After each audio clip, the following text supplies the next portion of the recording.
This is the future branch of Windows 11. Most Insider builds trade stability for novelty. This one does not. Clean base, tested limits, no bloat. Now we see how the next generation actually performs. Hi, this is Neil from HT. Let us get started.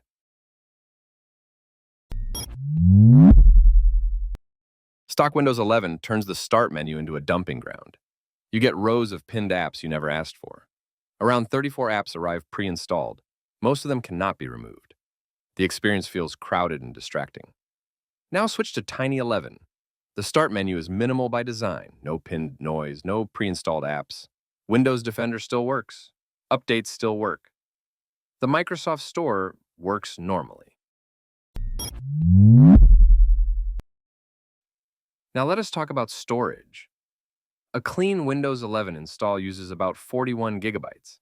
That is before you install a single app. Tiny 11 takes a very different approach. The full 2.6 H1 build sits at around 6 gigabytes.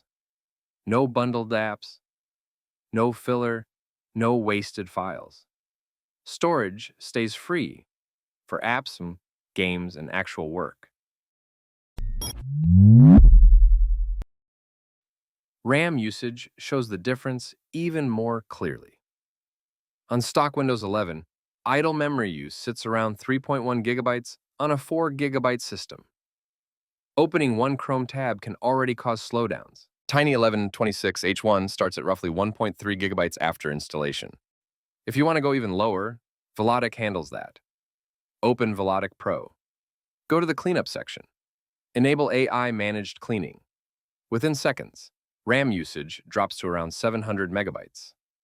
This is practical automation that reduces overhead, not background noise.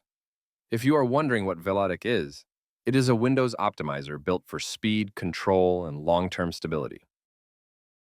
Your PC speed shapes how you feel when you sit down to work or play. Velotic is not a cleaner, it is control. You turn it on, and your system stops fighting you. Games feel smoother, apps open faster, stutters disappear. Your PC stays fast every day, not just after a cleanup. Velotic tunes your CPU and GPU automatically, based on what you are doing. It removes junk before it slows you down. It kills hidden background drains in real time, without breaking Windows. You get 500 plus professional tweaks. One-click debloat, no guessing. Instant app installs, no setup pain. Smart power control that shifts between performance and stability when you need it. You free massive disk space through safe compression. Nothing gets deleted. Your files stay intact. Your system breathes again.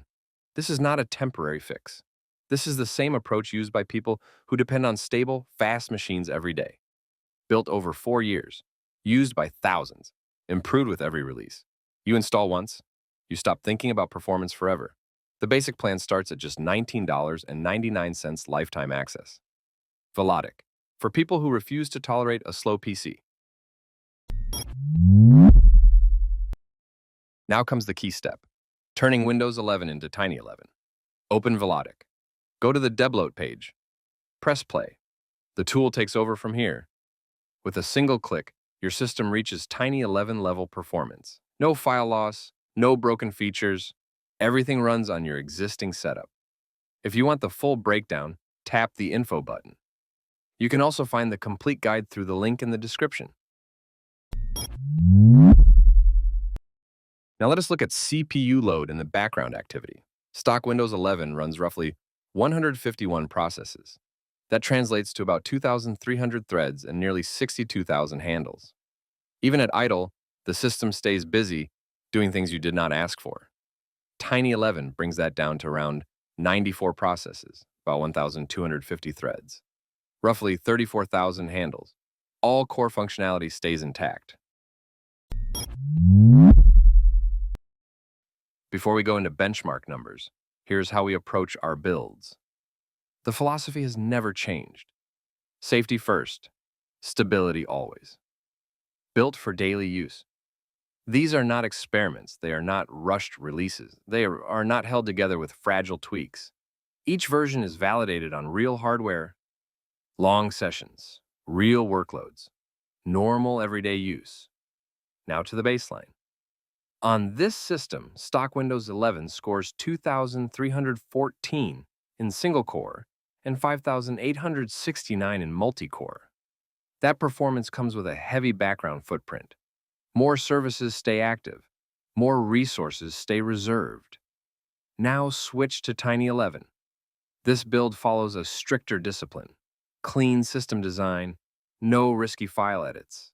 Core security remains intact. Background activity stays controlled. System resources go to your work, not overhead.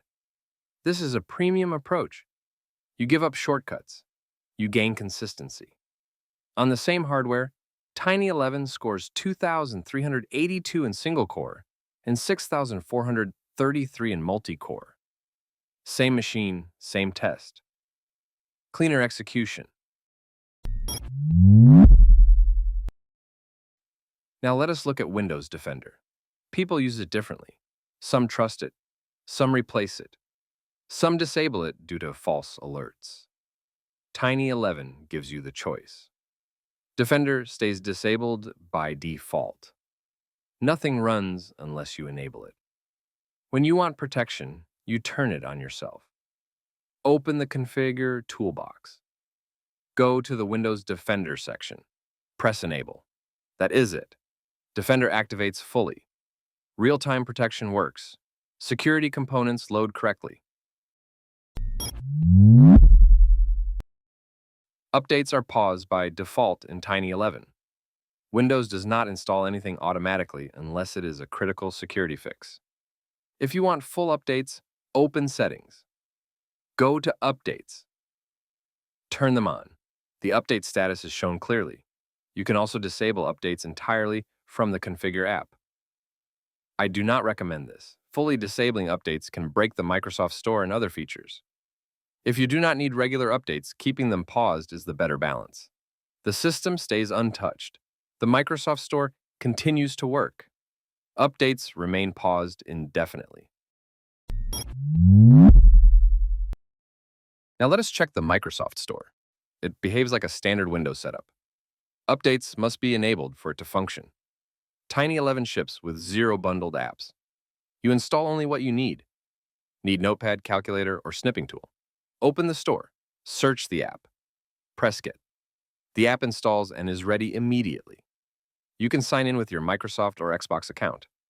All purchased apps and games appear normally. In this example, Notepad installs instantly. It opens fast, it stays ready, no extra steps. Now we move to the most aggressive test. The target is 512 megabytes of RAM. That is the memory range early 2000s PCs operated in. You may notice we are not using the older 256 megabytes test. There is a reason. With recent Windows changes, the absolute minimum to boot is now 264 megabytes. That is an increase of just 8 megabytes. Since 264 megabytes is not a standard RAM size, we run the test at 512 megabytes instead.